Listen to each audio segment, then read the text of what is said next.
So Chase does little tests every other weekend when he's working at the bar. Well, that's good. I was like, but it tells you, like, you know what? It reaffirms I made the right decision.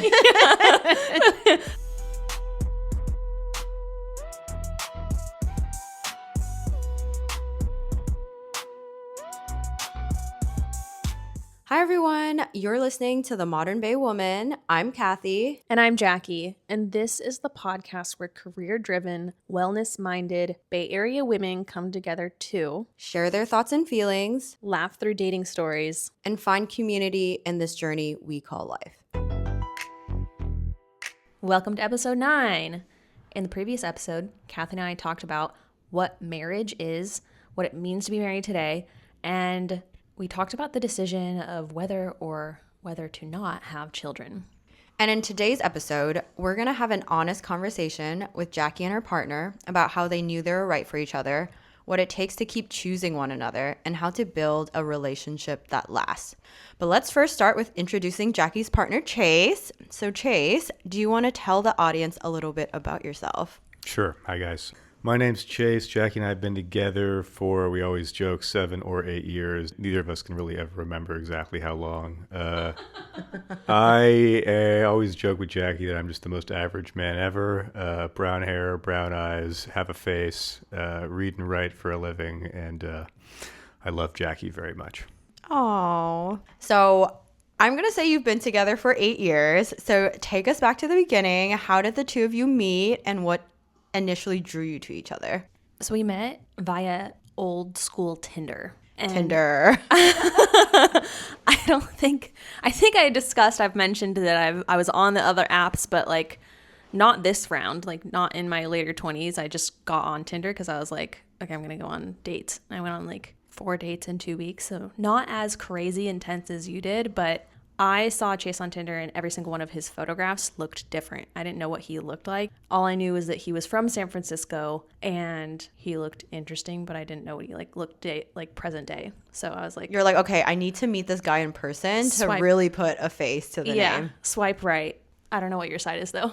Yeah, like I said, I have a face, but when you see me in photos, it's like unclear what that face exactly is. I think that it was just kind of a chance meeting, a happenstance thing. I think about this all the time. Of like, if I had swiped left on that person, or Jackie had decided that I was some bot because all my photos look differently, like what would the last 8 years of my life have looked like? They would be completely different if we had not met. And, I think that's just kind of how this works. Is like there is a certain element of randomness in all of it. If you just don't go to that bar on that particular day, or don't pick up the app on that particular day, or don't respond to that particular message, then you don't meet that person.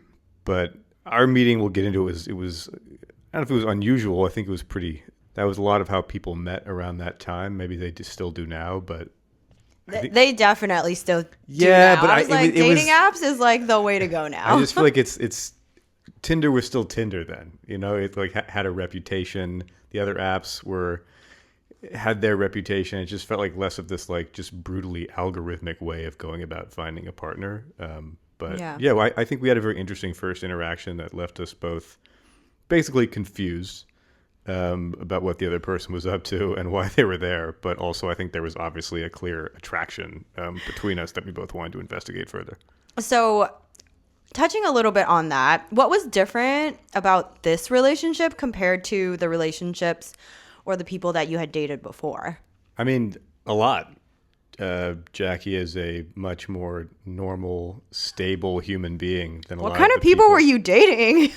I mean, I have been punched in a previous relationship. This sounds really unhealthy. And that was, she gave me a good one in the chest. I didn't deserve it. She was having a bad day. But like, I think a lot of dating and relationships is like everything else in life. It's like finding what you don't like and then basically navigating away from that. I always think about it like kind of sailing a ship. You're just kind of like, you're going with the wind. You're not really sure exactly where you're going, but you're trying to avoid the rocks. And I think I bounced around from, new relationships, getting to know people, whatever, and found things about people that I did like and things that were very not good. Red flags. Red flags, but also like I realized that you have to be on the same page with someone. It's got to be 50-50. can't be 80-20. That was like a big realization that I had in the years before meeting Jackie.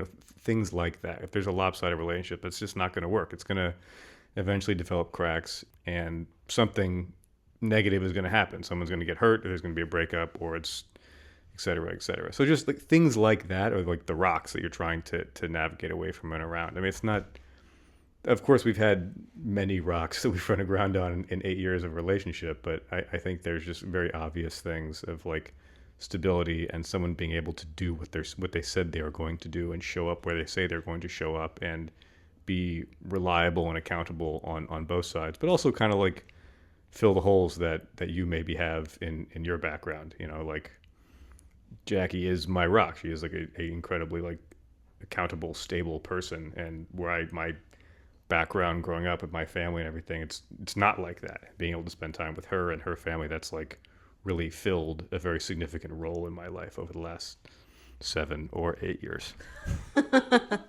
What about you, Jackie? I don't know. Everything Chase said was just so beautiful, but I do agree with the 50-50 piece. Mm-hmm. I think that in past relationships, it wasn't like we weren't 50-50, but it was a lot of like uncertainty or a not being on the same page. Whereas Chase and I always felt on the same page. And I think the holes he filled for me is like, he's much more extroverted and he's super charismatic and he really has a lot more like social buzz to him. So he is my extrovert and pulls me out of my shell. Very important. Kind of balances you out. Yeah, exactly. Was there something about each other that you completely misunderstood when you both first started dating? I think for me, there wasn't. I felt like we went at a steady pace where I could get to know Chase and his communication style and what made him tick. But I don't know, how did you feel? Was there something that surprised you about our relationship or me from the beginning to maybe 6 months later, a year later? Yeah, I mean, I think you're a person who's not necessarily always obviously forthcoming with your affections, whether or not you know it or not. I mean, I think you can come off as pretty hard to read for a lot of people, just in a professional setting, in a friendship setting, in a romantic setting. And yeah, that's something you've talked about, Jackie, is something you like try to work on when you're at work or whatever, to try to like smile and let people know that you're not pissed off because of just like your affect and the way that you come off. So I think, it took a while to understand when you said yes, you meant yes, and not have to ask you that 3 times. I mean, that was ultimately another big selling point for being with you. I was like, oh, this is a person where I can actually know where I stand with them. Whereas opposed to previous relationships, it's like pulling teeth to try to get a decision out of someone, to try to get them to tell you how they feel, and never knowing really where you stand with someone. And one of the first things I asked Jackie after, it's like the first few weeks of dating, I asked her, like, what is your policy on texting? Like, what is your texting policy? Because I was just so tired of dating people and not knowing, do I need to text you every day? Do you need to text every hour? We have to be in constant communication. Like, what is the point of going on dates? What are we going to talk about if we already talked about everything in the interregnum with texting each other? And Jackie kind of like thought about it, and like, I don't think she had one, but she came up with one on the spot. And I was like, oh, great. This is a person who can like come up with like literally a policy and then stick to it. And I was like, that is going to work going forward, because a relationship is basically a series of policies that then have to be implemented over time. Yeah, you just have to agree on them, right? Sex. If we don't agree on the policy, this is not going to work. We're not going to be in the same party. So I think things like it took a little getting used to, surprising, whatever you want to call it, of understanding that yes meant yes and no meant no. But again, that's part of coming from this, like who Jackie is. But it's also, again, my background reflecting off of her and kind of being used to coming from that place of uncertainty and having to drag things out of people. Yeah. So then how did you two decide this is actually the relationship you want to commit to? Not just, oh, like, she's cool, he's cool, I like hanging out with them, but like, I really just want to exclusively date you and see if we can, take this to the next level, have a long-term future together. I think of the like second dates I went on, Chase was the first person who was like, well, what are we doing if we're not dating to see if it's good for the long term? Like, he kind of was like, I like hanging out with you, and like, no, I'm not seeing anyone else. I think that he didn't like explicitly say I'm not seeing anyone else, but he was like, oh no, I'm dating you because like I see I want to see if things pan out long term. So he was really upfront, I think, and him just sharing how he felt. I felt like safer or more confident that I was just like, okay, I don't need to go on any more dates. We're just going to do this. That's how I decided.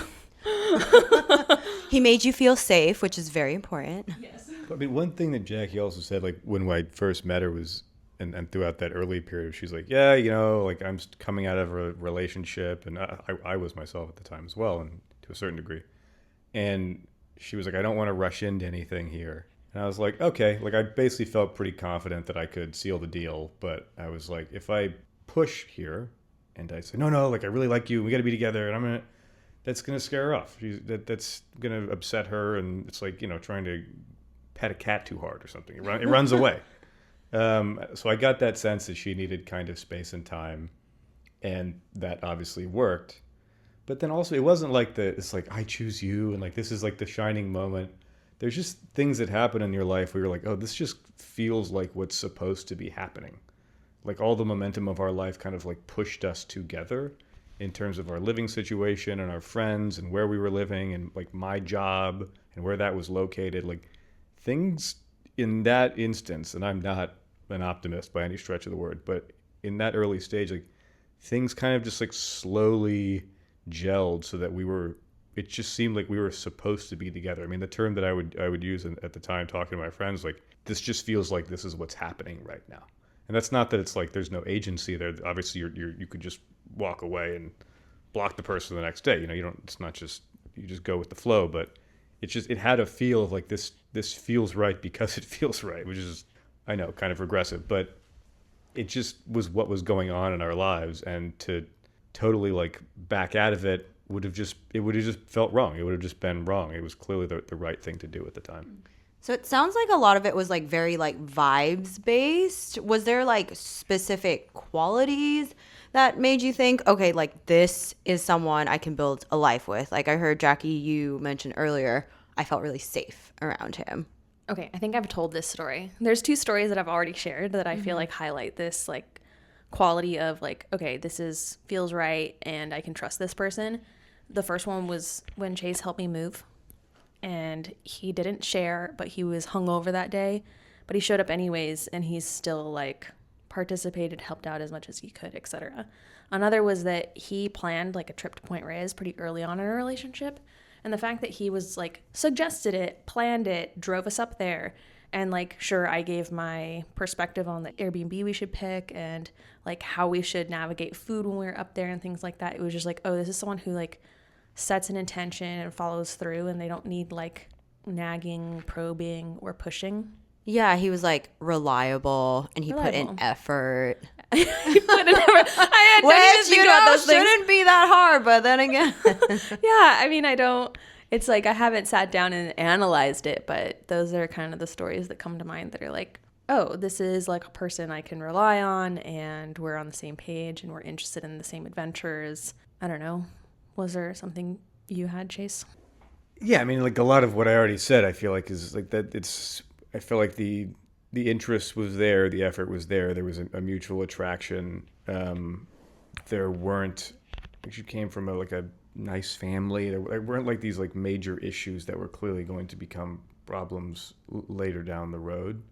And also, I have like very clear memories of because we moved in. I mean, weeks before the pandemic lockdown, we had already had planned to move in, and then after knowing each other for about, I guess, a year, and then so we ended up in the 1-bedroom, not going anywhere. We were going to commute downtown. Trains were turned off. We were both working from home, obviously, and that was like obviously difficult in a lot of ways. But I also think back on that time very fondly, which may be like just total rose-colored glasses. But I remember just like taking walks on our lunch break, and like walking around the neighborhood just to get outside and like just cracking up and looking at stuff and joking about like some plant we saw.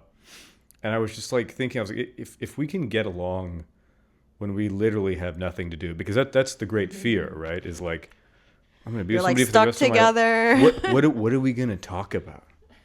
Like literally, what are we going to talk about? For Like the I next see this 30 person goddamn 24/7. Yeah. But it's like if you can take a walk around the block, and obviously things were still new then. If you could take a walk around the block and like have fun and be together and like connect and just like it just feels natural. And then as time progressed, like we still do this. We can take a walk around the block and not say a fucking word. And that's like unbelievable. I could never do that with anyone I've ever met in my entire life, including members of my family, and just be totally comfortable and together and just like in sync.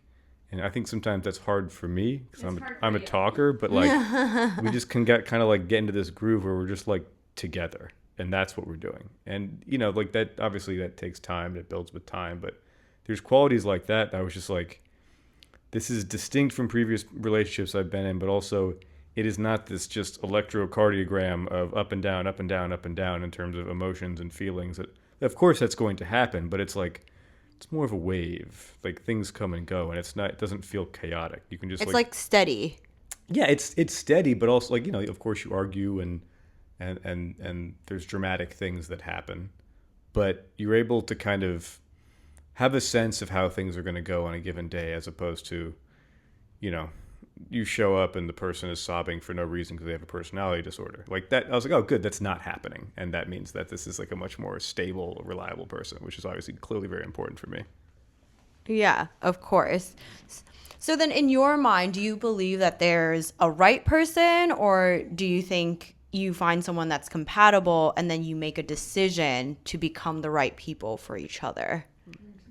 But, I mean, Jack and I were talking about it because I read this question, and then without even saying anything, earlier today, I immediately Googled, like, what is the current population of Earth? Because I couldn't remember how many people. I knew it was either 7 it was either billion? 7 or 8. Yes, I knew it. Fucking 7s and 8s mixed up. And so it's about 8, it's a little over 8 billion. 8 billion, 100 million, something, something, something. And I was kind of saying to Jackie, I was like, okay, well, you know, half of those are probably kids, and then you break that down by another half, you know, men and women. So you're looking at what, 2 million people, 2 billion people. It's very rough mathematics here. And it's like, yeah, I think definitely there's probably some woman, you know, in Fiji who I would be a great fit with, who I will never meet. So I think a lot of it is happenstance and circumstance. That's what I was talking about earlier with the swiping left, swiping right stuff. So yeah, it is you choose. But I think it's also just like the path you choose in life. Like I feel like a lot of people complain about dating and they can't meet anyone, this, that, and the other thing. And it's because in some cases, you shouldn't be trying to meet someone. You should just be trying to live your life. And then by virtue of going through the motions of life and, you know, going to work and working out and having hobbies and going on vacation, doing whatever it is that you do, running in those circles, you find people who also run those circles, and then they become someone important to you. And then you can choose whether or not you want to, you know, fold that hand or keep the cards. But there's so many people out there. It's just a matter of kind of who you run into, which is why the first question people ask when they meet you as a couple is, how did you guys meet? Mm-hmm. Because that's what everyone always wants to know. And I've always been very insecure about that question. But as we've gotten older, everybody we talk to met on Bumble or Tinder. So it doesn't really matter. Literally, like all the dating apps. I'm like, Hinge is the new thing. Like, so from your perspective, what are some things that people should be willing to compromise on versus not? I know some people like think that it's ideal to meet someone through a hobby or through a common interest, and I think that's something you should actually be flexible on. And I think if you have a very strong, time-consuming hobby, you should just look for someone who's just as passionate, and that should be like your common thing. Like you find someone that has a hobby or interest that takes as many hours so that you both have your passions outside of the relationship. The things that I wouldn't flex on are more like, I don't want to say like communication styles, but just like Chase touched on this. You don't want to flex for like someone who literally just cannot get it. Like you can't have a conversation with them. If you have a fight, you can't like debrief afterwards and reflect on it. You're seeing that this person can't empathize with where you're coming from, or like this person just like absolutely cannot see that there's no way that they could ever be wrong. It's like, then you're kind of dealing with like sociopathic, narcissistic people, and like don't flex on that. Don't flex on people who literally cannot empathize with you, don't understand where you're coming from, don't support you, type of thing. I don't know, if you can avoid a relationship with someone like that, you're going to be more at peace. You're going to be able to approach the world like with more empathy and when you are in a relationship with someone like that, I feel like that's always been like the worst for me. You just like don't have empathy for anyone because you can't. They're like all about themselves. Yeah. Does that make sense? Yeah. So 8 years later, we're here now.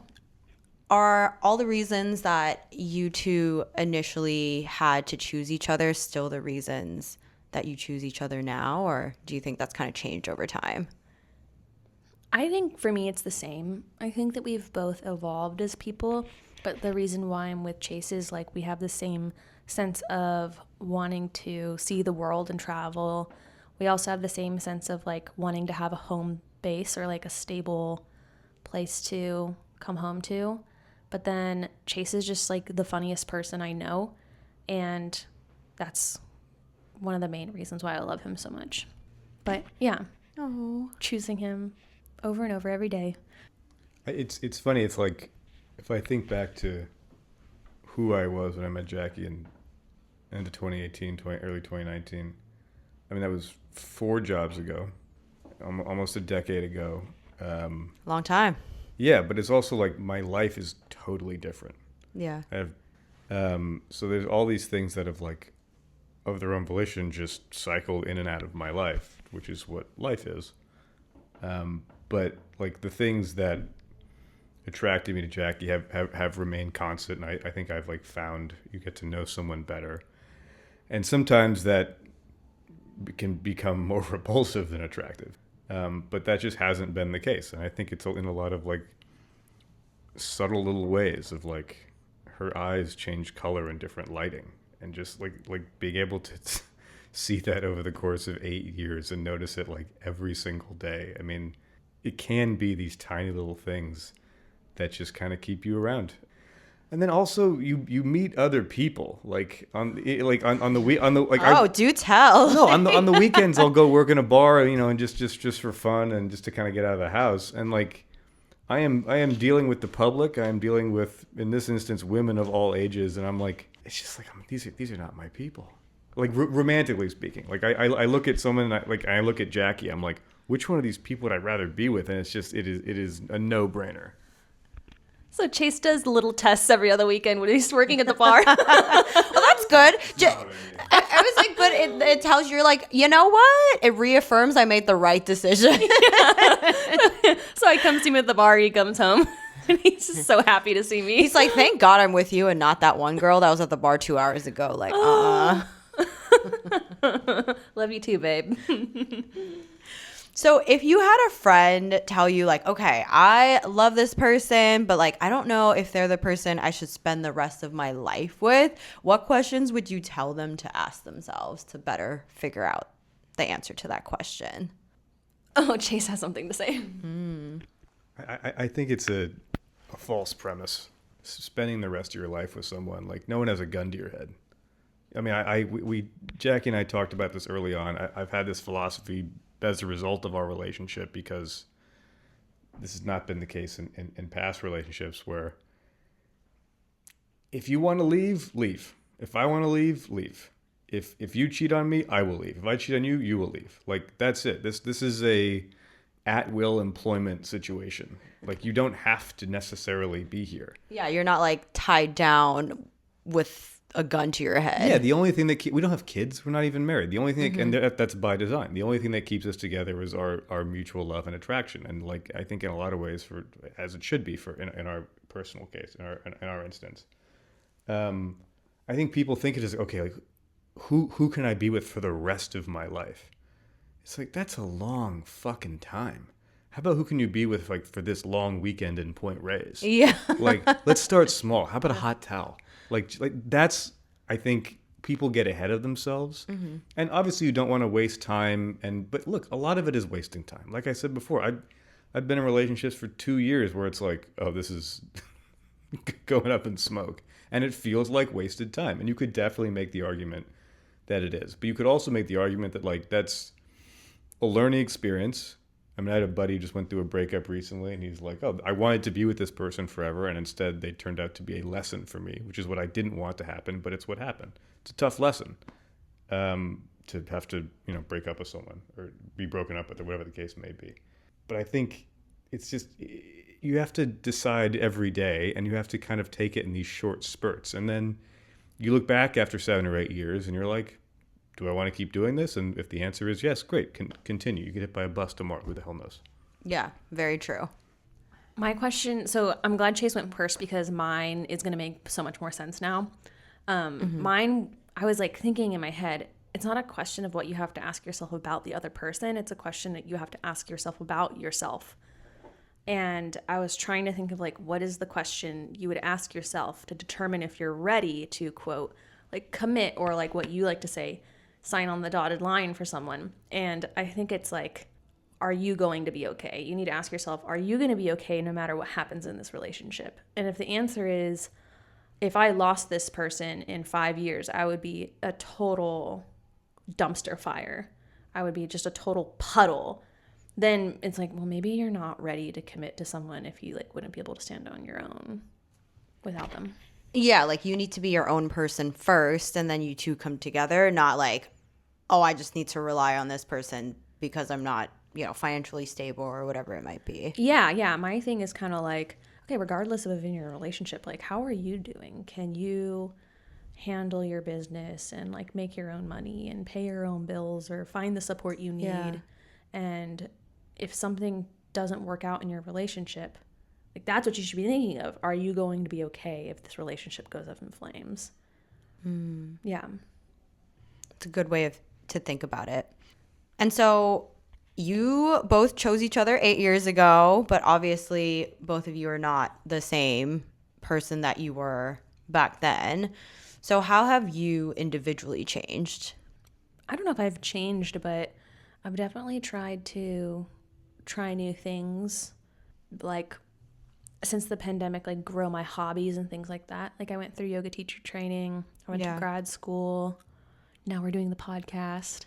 A lot of change. Lots of change. Like, yeah, in the activities I'm doing and how I'm spending my time and how I take care of myself. But I don't think I really changed in who I am or what my values are or how I see things going long term. But that could change too. I don't know. Chase? I mean, I think I still look the same in photographs, but I think like you kind of go through these stages of life, and I think your end of your 20s into your 30s can be very formative in terms of what the rest of your life looks like. And I've had a lot of like wonderful things happen to me, like meeting Jackie, and I've had a lot of not wonderful things happen to me. So I think there's a part of my personality that maybe I try not to bring to the relationship that is like hardened up a bit. But then I think there's also the side that maybe drew Jackie to me in the first place of, being able to be lighthearted and fun and joking around. That's, I think, has also expanded with time. So I think I've just kind of become more me over time, basically. But I think that's also goes to show that like Jackie saw who I was from a pretty early stage, and I've kind of like, grown into those shoes, and it's something that she's at the very least decided to tolerate, if not adore. Yeah, I feel like to make a relationship work, you just have to accept the other person's flaws, right? Yeah. Sometimes there's flaws and you need to either be like, I cannot tolerate this and move on, or you need to figure out a way to work with it. That's your choice. Yeah. So how have you two given each other room to become different people without growing apart? I know you talked a little bit about the different hobbies like you had, and I assume, Chase has his own hobbies. I don't know. I think that because we don't have kids, we were able to have the time to do it. Like, I feel like if you're 8 years into your relationship and you have kids, it's a whole different story. So I'm not going to try to claim that this is how you do it, people. Yeah. But I think that we're able to do it because we've always had friends outside of our relationship. We both have male and female friends, and we very much trust each other. And I don't know, I have this like genuine like feeling of respect for you and how you, I don't know, hang out with your friends, and like I trust all your friends, I trust you, and if I don't trust a friend, it's like, well, I trust you. I just like, I don't know. I don't feel threatened by any interests that you've expressed outside of a relationship or friendships that you've ever had. I don't, in my experience, growing apart is not so much a thing as like you just kind of find another person and grow into them, and grow out of your relationship. It's not That's like one way to, it's not like you do spend it. too much time apart and you're like, who is this person? Like maybe that's the case. I don't know. I haven't experienced that myself. Like we will spend weeks apart at a time. That's happened earlier this year. It's going to happen again later this year. And I just miss her. That's mainly the thing. But also I am like always very aware of the fact that like this is a healthy thing to be doing. You live together. We both work from home a lot. It's like every single day is not necessarily like a steaming sex pot, at the fridge at 11:30 in the morning working from home. Like you gotta let There are that definitely build like up. boring moments and like There's just just boring Yeah. fucking moments in every relationship. There's boring moments in life. It's part of life. Yeah. But also it like gives you time to miss the person, and that is like Mm-hmm. an incredibly important thing. It's also a very good sign. If Yeah. they come back and you're like, I wish you'd leave for another 2 weeks, like that is not a good thing. But Yeah. if they leave for a week and you're like, I understand you're not falling apart, but you're like, I really want them to be back here. Yeah, it's like the distance makes the heart grow fonder, right? Right. And if you're having that experience, that means that you guys have formed a durable bond and you actually care about each other. At least in my experience, if it feels like a relief every time somebody goes out of town, then Well, that's your sign. That tells you it's a something. sign. Yeah. So if I followed you both around for a month, like what would I see you doing that helps make the relationship work? I don't know. Jeez. It's not sexy, but like you'd see me driving to Costco once a month and getting all of our oat milk. And we never run out of oat milk. We never run out of toilet paper. I mean, these are things that I do for the relationship. Take care of the home. Yeah, and Jackie has her things that she does. She orders soap and these boxes of snacks, so I'm never like starving. And you would just, I think you would see a lot of just like very small, unsexy acts of love and affection and kindness. Yeah. Yeah. Well, they always say it's like all the little things, right, that add up to the bigger things. Like how I also see, I'm like, if you can't even do the little things right, like to me, I'm like, how do I trust that you'll be able to do the big things right? Yeah, that's where the reliability piece comes in. It's like, oh, we're going away for the weekend, or like we're going camping. It's like you have to do X, Y, and Z, and I need to do 1, 2, and 3. Otherwise, this won't happen. We're gonna starve to death in the woods. Or you're like, I forgot the tent, and I'm like, Yeah, really? I've done. I mean, forgetting, everybody forgets, but if it's like you're just like, well, I went out and got wasted with like Du Bois, and I just like didn't do it. It's like, well, fuck you. Like you're not a reliable person. So it's like that kind of thing where someone again does what they say they are going to do. Yeah. Even if Jackie sometimes needs a little reminding. So I'm sure you all have disagreements, right? Like every relationship is not all rainbows and sunshine. So like how do you two resolve conflict, or, what does your partner do during conflict that reminds you like we're on the same team? We might be upset with each other right now, but we're still working towards the same goal. Chase's favorite thing is to start fights in public. Oh, interesting. I'm just kidding. It's like his least favorite thing. Okay, I was like, makes wait, him so whoa. uncomfortable. Is this so that like people, like you can't yell because people are around or what? No. No, but I think you told me one time, you were like, we saw a couple fighting in public and you were like, that to me, like I could never do that. That like makes me so uncomfortable even watching another couple fight in public. And so I think what we're really good about doing is like no matter what the disagreement was or whatever the misunderstanding was, once we've both cooled off, this usually takes me a little longer than Chase, we talk about it. And like sometimes it's like, okay, we still need to resolve the issue, but then there's also a conversation about like if anyone was not happy with how the issue was communicated or how the response when someone brought up an issue was communicated, we'll like debrief how we talked to each other or why you brought up that example or the words you used or the tone you used. We get to a point where we either resolve the conflict or understand that we disagree. That's fine. And then we'll also talk about like the approach and how we can communicate better, what we should do differently in the future. And I think that's an important piece. When people say like communication is like the most important thing, or like make sure you're communicating, it's like, yeah, you can communicate terribly, but then are you able to talk about how that happened, why that happened, how you can do it how to do it better in the future? That's part of communication too. It's like, yeah, if you're upset, you might not communicate that you're upset in the best way. Yeah. It's like understandable that you are never going to be perfect. You're not going to be perfect. You're not always going to be perfect, but can you communicate about the issue or about all the things? That's my thought. Yeah, I mean, I think there's like different ways to fight. You can fight to win, or you can fight to resolve what you're fighting about.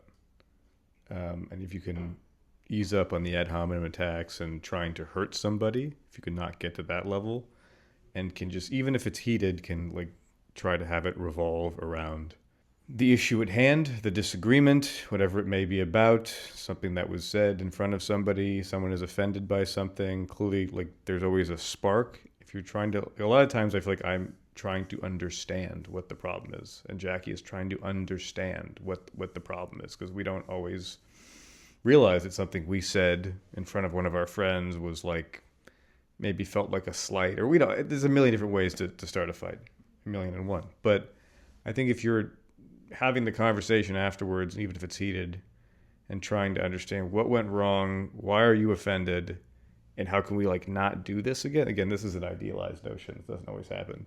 Then you can fight well and come to a resolution. So was there ever a point in your relationship that you just had a really difficult time and you weren't sure if you still wanted to stay together, potentially on the breakup? And obviously you all don't have to share anything you don't want to share, but can you talk a little bit more about like maybe an instance or a time where that you're going through a tough period and kind of what kept you from giving up? During my, second bout in state prison. No, Oh. no, I think we lived in a place after the pandemic, second place we lived, and it was just kind of a fool's errand, and it was nobody's fault, but it was in the wrong part of town. It was a nice place, but they picked up the trash like twice a morning, and it was like our unit was on the street, and it was just stressful. It was like during the pandemic, and I was going through a lot of shit with my friends and my health. I think it got to the point where, looking back on it, like that was probably an inflection point where I think she was pretty fed up with how I was reacting to things, and I was just like totally sleep deprived and just not enough butter stretched over too much bread.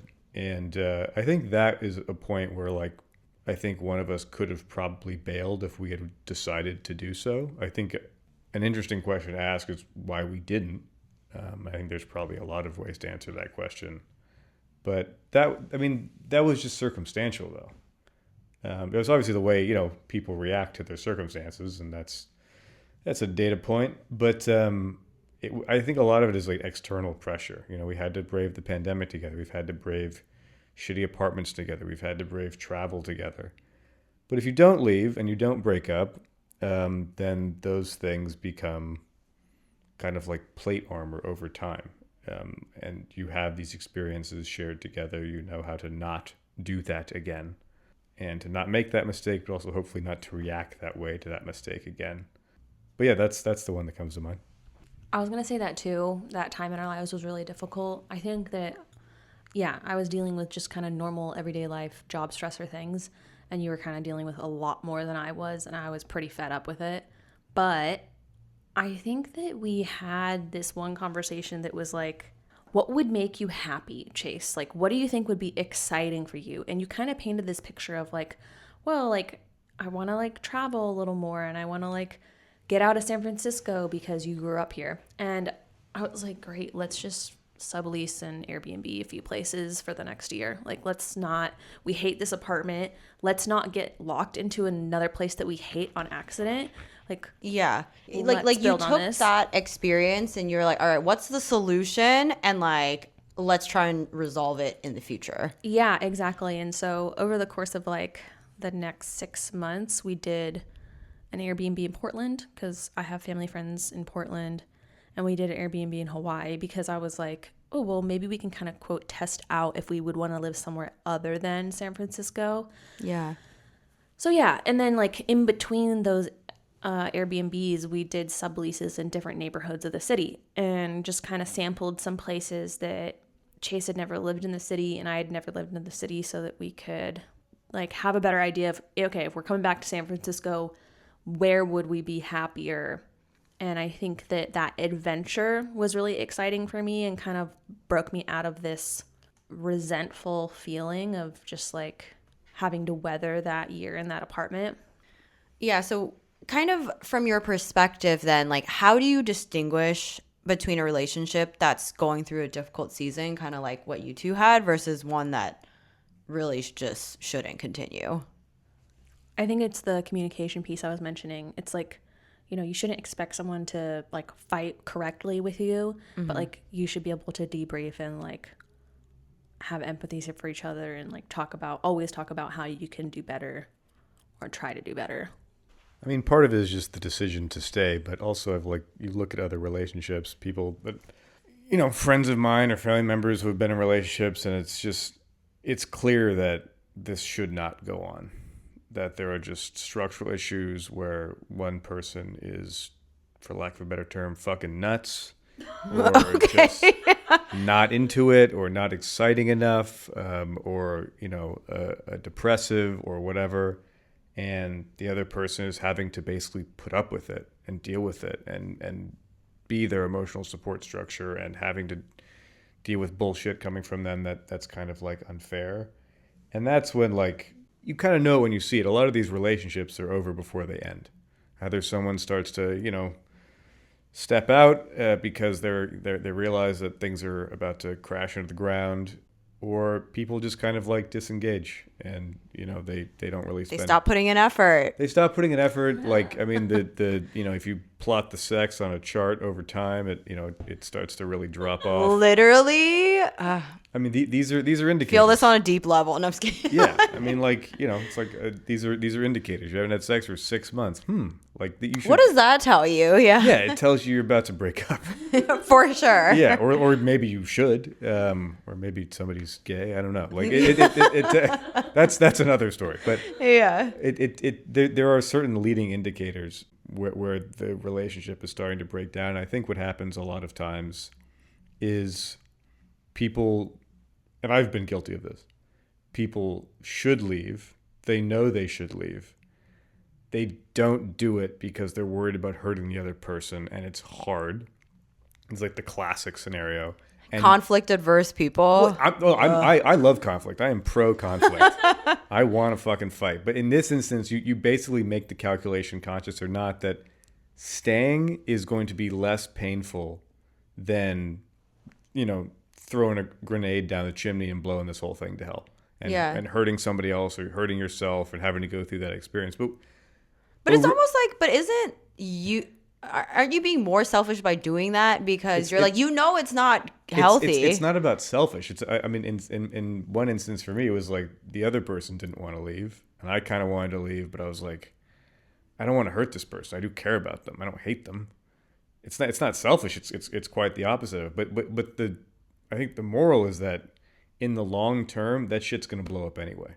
And so like, why drag it on? Make the decision and exercise the agency and, for lack of a better term, get it over with. Mm-hmm. Otherwise, you're going to end up like friends of mine who, it's, you know, you end up with the fucking cops called because you're screaming at each other in the apartment at 2:00. You don't want to go to that part of the relationship. Yeah, it's like very extreme. Because that means you should have broken up 6 months ago in a lot of cases. Yeah. Is there something about your partner that you appreciate more today than you did when you kind of first fell in love with each other? I'm trying to think of a way to say this without just like word vomiting it. Take your time. I don't know. I think that I appreciate Chase's organization more. Mm-hmm.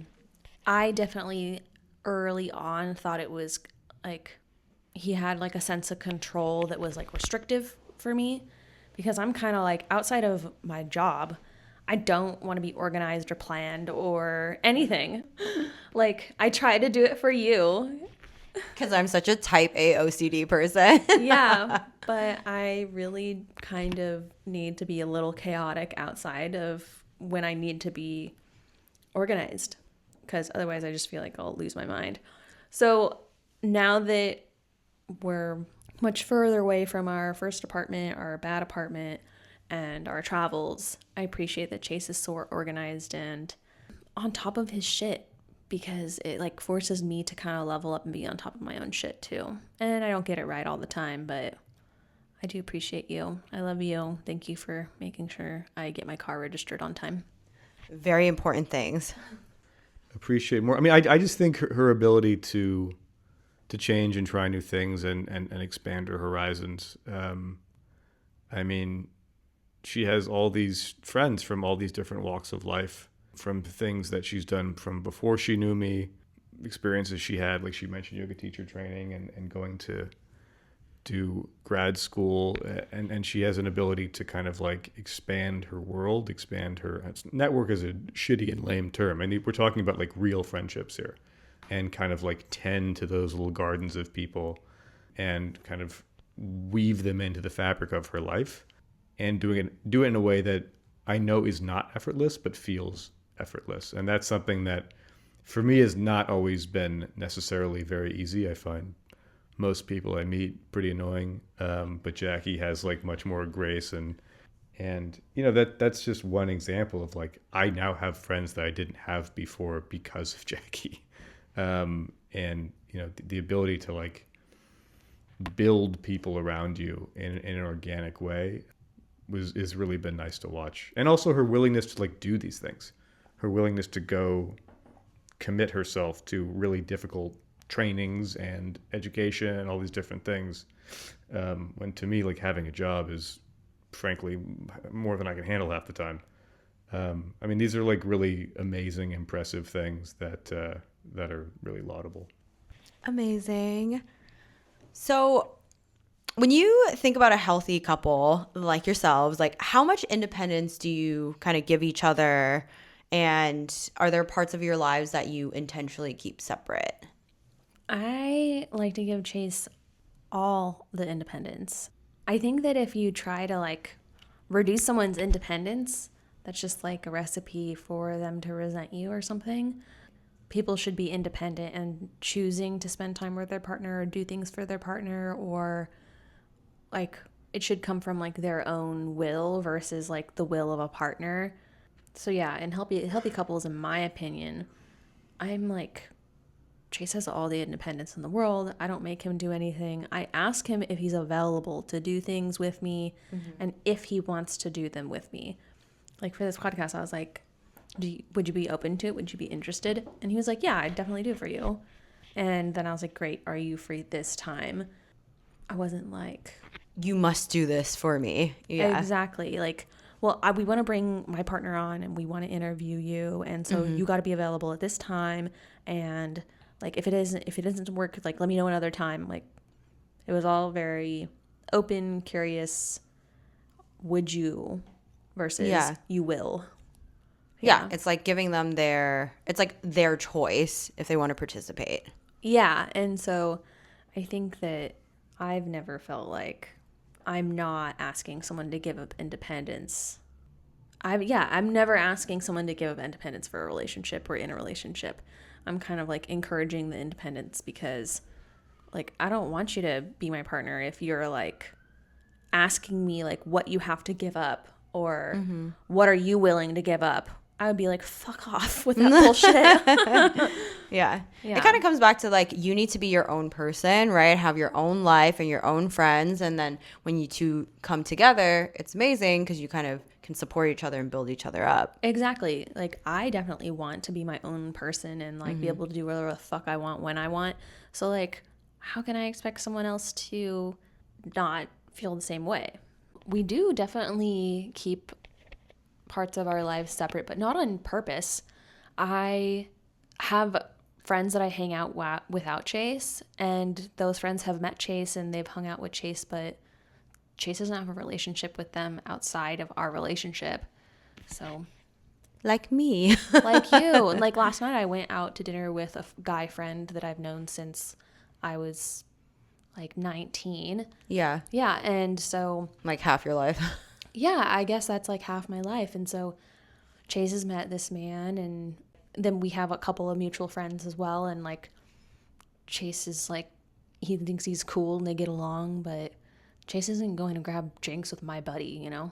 Yeah. Yeah. Exactly. You're like, that's my friend. Yeah. It just goes back to like the trust issue. It's like, not that this happens, but like if I wanted to stay out all night and fucking go get bombed and kind of all hours, like Jackie does not care. Like sometimes I will get a text from her, sometimes not. Like same thing if she's out, sometimes I will text her and just to make sure she's okay, sometimes not. Like if it's like a weekday or something and it's getting late, I'm like, you gotta, you want to get some sleep, are you okay? But like if you're able to get to the point where you trust each other enough, you're not like, oh, what are they doing? Why are they at this place? Who are they with? This is like, this person is a free agent. I cannot control them. This is where people go so wrong. It's like that movie Bruce Almighty. He's like, he has the powers of God. Remember the Jim Carrey movie? But the one thing he can't do is make somebody love him. That's the same. It's the same thing. That's like a very funny moment. It's very accurate. You cannot force someone to come back to you. They have to want to. But you got to be able to trust someone. Like you guys are going on this big trip later this year. Which, I guess my invite got lost in the mail or something. But Girls trip. yeah, girls trip. And I was gonna go. Was planning on going on a also international trip and by myself to go meet friends of mine in another country. And like Jackie doesn't care.